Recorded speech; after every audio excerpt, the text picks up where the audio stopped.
वो योगी कब हो गए? सर्टिफिकेट कहाँ से मिला? अगर वो दूसरे का सर्टिफिकेट मांग सकते हैं तो उन्हें अपना भी तो सर्टिफिकेट दिखाना चाहिए। एक समय योग कर रहे थे, सबसे आसान योग का आसन, सोचिए सबसे आसान योग का आसन, एक टांग पे खड़ा होना। अब किसने सर्टिफाइड किया उन्हें इस बात के लिए कि वो योगी हैं? जिन्होंने अहिल्याबाई होलकर जी का घाट, सबसे प्राचीन घाट, उसका जो बुलडोजर से तोड़ा गया है, वो कभी सनातनी नहीं हो सकते। हमारे पूजनीय शंकराचार्य, उसका अपमान किसने किया? सनातनी धर्म के सबसे ऊंचा झंडा ले जाने वाले, उनका किसने किया अपमान? आप बताइए किसने अपमान किया? आप कह रहे योगी आदित्यनाथ ने? वो योगी कब हो गए? सर्टिफिकेट कहाँ से मिला? अगर वो दूसरे का सर्टिफिकेट मांग सकते हैं तो उन्हें अपना भी तो सर्टिफिकेट दिखाना चाहिए। और उनका सर्टिफिकेट तो हम लोगों ने देखा है। जब वो एक समय योग कर रहे थे, सबसे आसान योग का आसन, सोचिए सबसे आसान योग का आसन, एक टांग पे खड़ा होना।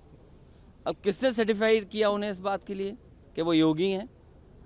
तो बात इधर उधर मत ले जाइए। दूध के उत्पादन में, धान के उत्पादन में या अन्य चीज़ों में हम कहाँ पहुँचाए गए? दुनिया में सपने दिखाए जा रहे हैं, लेकिन आय दोगुनी क्या हुई है? मंडियाँ क्यों नहीं बन रही हैं? मंडी पहला स्थान है जहाँ किसान को उसकी अपनी फसल की कीमत मिल सकती है, तो मंडियाँ कहाँ बना रही हैं लोग? और फिर मेट्रो में दुनिया में हम पहुँच गए। हमारे मुख्य मंत्री जी ने प्रधान संसद के क्षेत्र में मेट्रो नहीं बनने दी। दुनिया में मेट्रो बन गई। हमें कहा जा रहा है कि दुनिया में सबसे ज़्यादा लाइनें बिछ गई, लेकिन प्रधानमंत्री के क्षेत्र में मेट्रो क्यों नहीं? और तब जब समाजवादी सरकार ने डीपीआर बनाया था और बजट दिया था, पूरा अलाइनमेंट दे दिया था कि किस तरह मेट्रो जाएगी, तो आखिरकार रोका किसने? और सबसे दुर्भाग्य की बात, जो बात आप कह रहे हैं सनातनी, अहिल्याबाई होलकर जी, उनका योगदान हमारे सनातन धर्म संस्कृति के लिए कितना बड़ा रहा।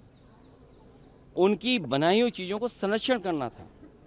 हेरिटेज ये लोग नहीं समझ सकते, जो सनातनी की बात करें वो हेरिटेज नहीं समझ सकते। हमारे पूर्वजों ने हमें क्या दिया विरासत में, हमारी ये जिम्मेदारी बनती है उस विरासत को आगे वाली पीढ़ी को किस रूप में दे करके जाए।